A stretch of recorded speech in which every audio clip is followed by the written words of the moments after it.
Hello and welcome back to our channel. Today we are going to show you how to add a calendar to Notion. To start this tutorial, make sure you're logged in and opening Notion.so in your internet browser.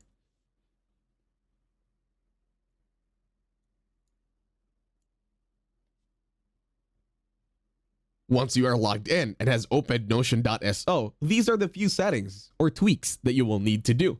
Just follow the settings here on my screen.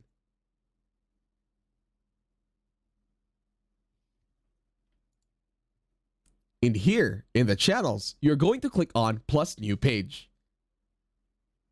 Now put in a name for your header, scroll down and then go over to calendar. In here, you can link anything to do and everything. And then click on plus new empty view and then click on calendar. And then click on done.